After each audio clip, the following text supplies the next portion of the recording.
Hello, and welcome to... what do I even call this thing? It used to be the search for the weirdest games ever, but that used to be more of a first impressions thing. I don't even know... weird games? I've got several weird games that I've played lately and they all have a unifying theme. These are the games of flesh. Ha ha ha.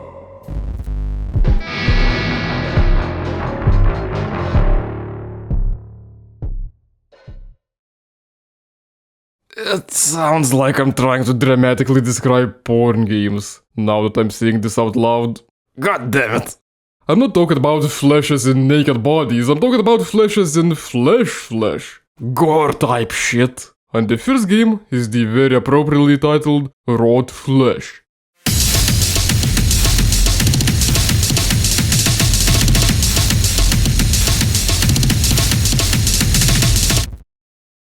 Wrought Flesh is first and foremost a very fast-paced shooter. You have to sprint and slide and glide while dodging bullets, and a single mistake could get you killed in an instant. But on top of the intense, adrenaline-fueled combat, the game has a very interesting and unique premise. You get to play as this sacred cannibal lady who rips her enemies' guts out and uses them to enhance her own abilities.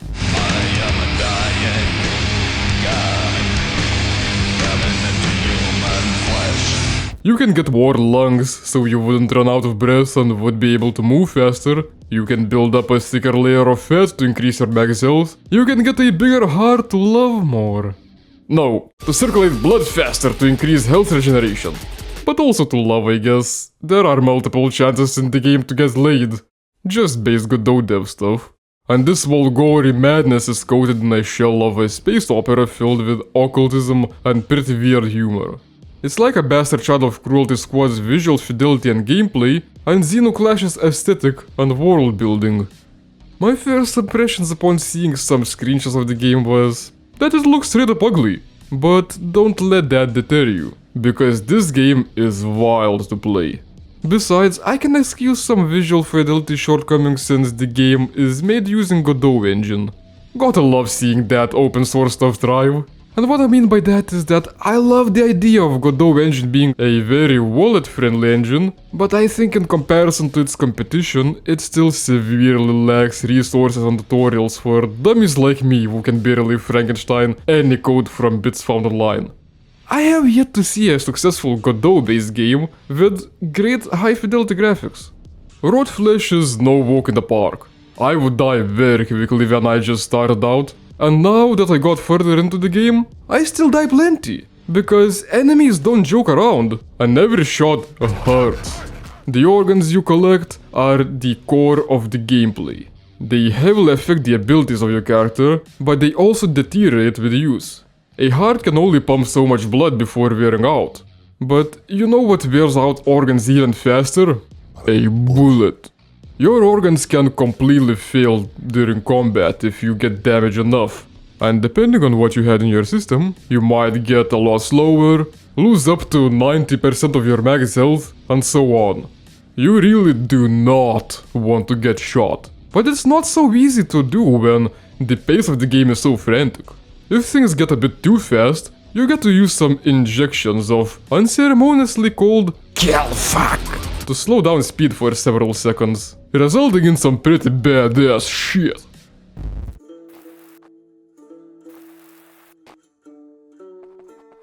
Hey look, a kitty! Aww. I can say pussy to slay pussy. Despite the combat in the game being mostly about who pulls the trigger faster, there is some depth to it. An approach that works great on one kind of encounter might not work that great on another. I liked having more max health when fighting regular enemies, but then I got to this boss and it would just keep one-shotting me with no chance for me to dodge. So I went back, switched out my organs to several different kinds of lungs, and just circled the boss without breaking a sweat. Some enemies can lay homing explosive insect babies and be invulnerable aside from short windows of time.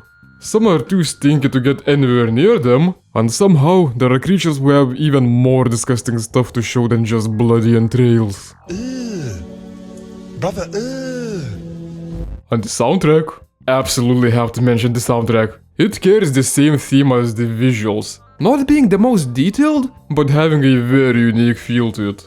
The peaceful themes have this country-esque thing going on.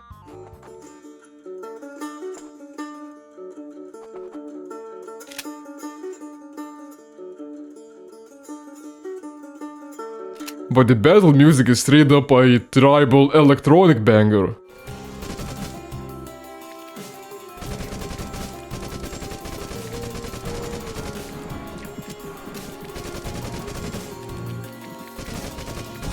The game is not without its jangle, however. I mostly like it, but I wish it was a bit more fleshed out.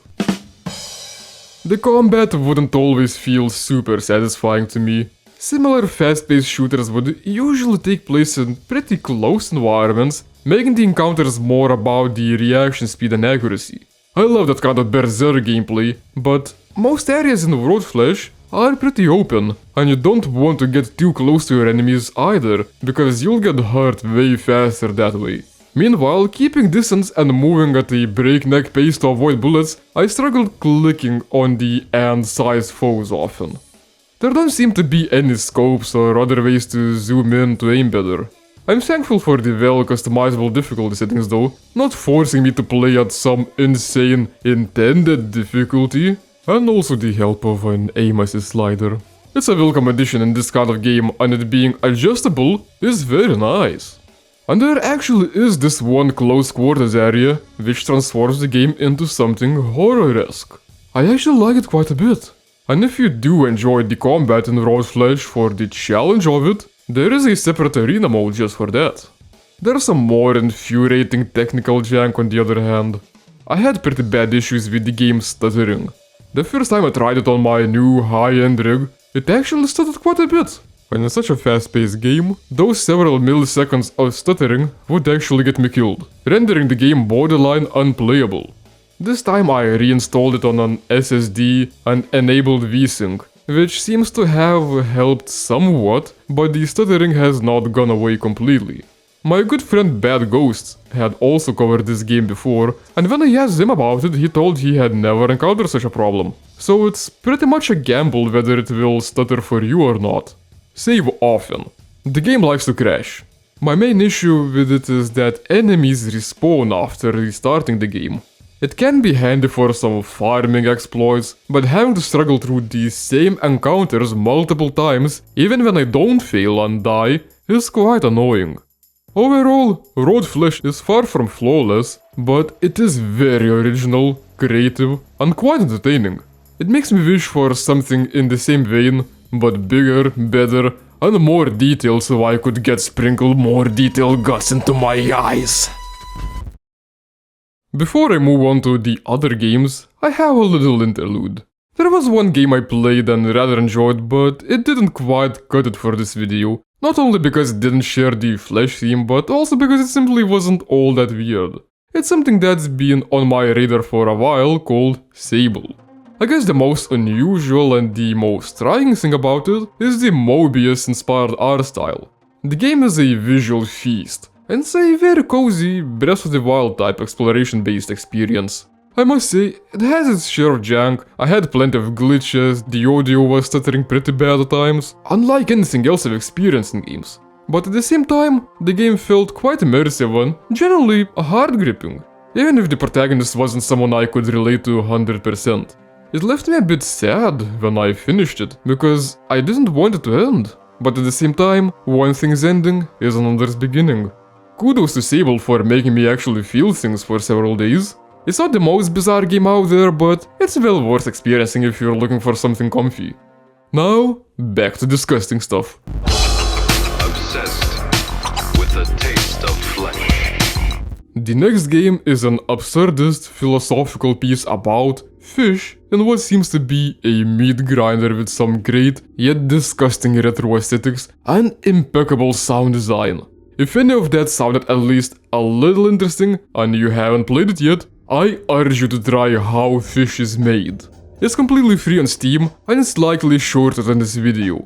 With it being so brief, there is only so much of a first look I can do, and there are barely any mechanics to summarize, so I'd rather talk about the message for those who care enough about the game, and for those who can't be bothered playing it themselves.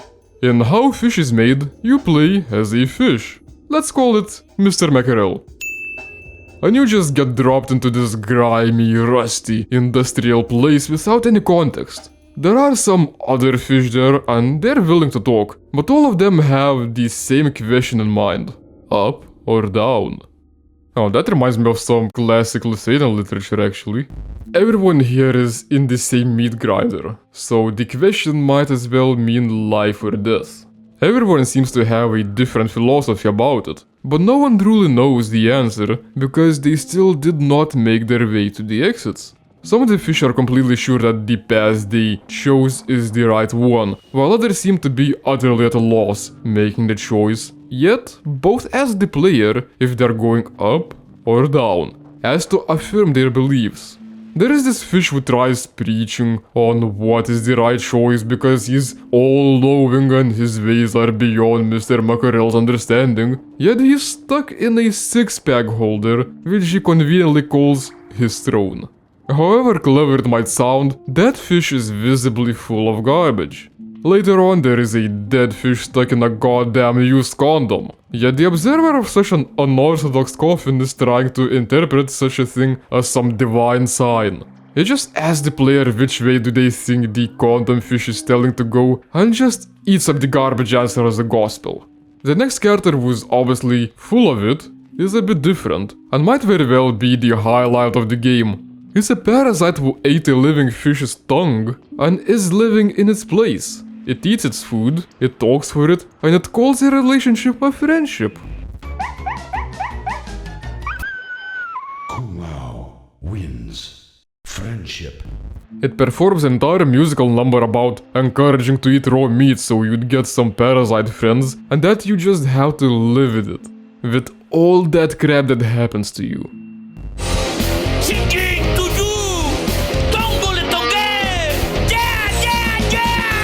It's hell entertaining, I must admit, but it's impossible to trust someone whose entire goal is to profit off of others' suffering. If none of the mad ramblings or misled preachings convince the player to go a certain way, there is a fish at the end who's been counting how many fish went each way. You can ask for this numerical statistic and try to make a pragmatic choice, even though the numbers don't mean anything without further context. There is this one wiser sounding fish who says it was never about the choice of which way we can go, but rather about whether we've had the conviction to stay with our initial choice and not get swayed by others or not, whether we've been truthful to ourselves and others or not. Which does sound interesting, yet the guy outs himself as a bullshitter. Yet it still made me curious to replay the game several times to see if anything changes if I always choose the same path in dialogue options or not, or if anything's different depending on what exit I take. Up until the end, I could see a lot of interpretations about this grand choice, the blind conviction, the self-doubt, but the truth is, all the fish are fucked from the start. The choice doesn't mean anything, it's just this dilemma, a theoretical issue that weighs on everyone heavily. And everyone's got a different way to deal with it. Everyone's in the same meat grinder, the same exact issue, yet everyone seems to be suffering in a different way. And it's saying that imagining that your pain is greater than others is pretty dumb. That sort of way of thinking is alluring, and it feels a bit patronizing being denied of it. But it also means that whatever crap you're in, there's someone else in the same kind of crap. And while that's nothing good, it's oddly comforting. Some years back I included Katamari Damacy in my search for the weirdest games ever, and it's a game that always brings me pure happiness. Recently, the second game in the series, We Love Katamari, which I also consider to be the best one, has been ported to PC and I've been playing the heck out of it. The next game is not Katamari, however. Actually, the next game is the previous game, but it's an expansion of it, which is so different it feels like a different game. It's called The Last One and Then Another. I started out with mentioning Katamari for a reason. This game is pretty much a gross meat grinder version of it. Again, if that sounds interesting at all, go play it. It's free and it's very short. But yeah, Katamari is one of those games that is just a lot of fun to play because it simply first and foremost focuses on the fun aspect of the gameplay. It created a wonderfully simple yet entertaining formula of rolling various objects into a ball to make it bigger and bigger, and making it a gross thing about rolling up fish intestines is actually genius. Sometimes my genius is... it's almost frightening. Eventually in Katamari, you get big enough to roll up living beings, their homes, cities, and on paper it sounds kind of terrifying. So a horror-themed Katamari feels surprisingly natural. In the last one and then another, Mr. Mackerel somehow survives the meat grinder, but is left as a blob of fish meat. Rolling is all it can do, so roll it shall. There's not much reason to collect all the bits of meat, but this little game got the Katamari mechanics down surprisingly well, making it just very satisfying absorbing bits of dead fish into a greater, yet sort of shapeless being. There are some other survivors who are fully intact, and after a little chat, you can merge them into your own body. Merge individuals into a single mass. Obviously an analogy to communism. Well, one guy is very enthusiastic about the merge, another one has managed to find themselves a birthday cake and wants to share none of it, nor does it want to merge. Well, sucks to be him, because I'm just compelled to grow bigger, whether it likes it or not. Le fiche au chocolat. Another survivor is not even that happy to have survived. It's missing the old place, the choice of up or down, the comfort of something familiar. Merging is an escape from its loneliness, so merge we shall. And it would seem like there would be some interesting message you can piece out of all of this too, but guess what? This whole thing has been an ad for another game, mouthwashing. You might ask, or maybe not, I have no clue where your mind wanders. I'm honestly surprised you ended up here, but did this game bring me joy like Katamari did? Yes. Is that concerning because this game is quite messed up? Also yes. And you know what? Mouthwashing still has this nasty look, it's continuing this nasty fleshy universe, and I'm sure as Zack am going to play it after such a great prelude. It's coming out pretty soon too, at this point, if it hasn't already by the time I finish this video. I've abstained from playing the demo because I want to play the full thing blind, but it seems like a game I might cover on this channel too. And that concludes this phantasmagoric episode of whatever this weird game showcase show thing is even called anymore. 3 short but very effective games, all full of flesh and gore. Anyone else hungry for some meatballs? I'm gonna get on that, so thank you for watching and see you in another video.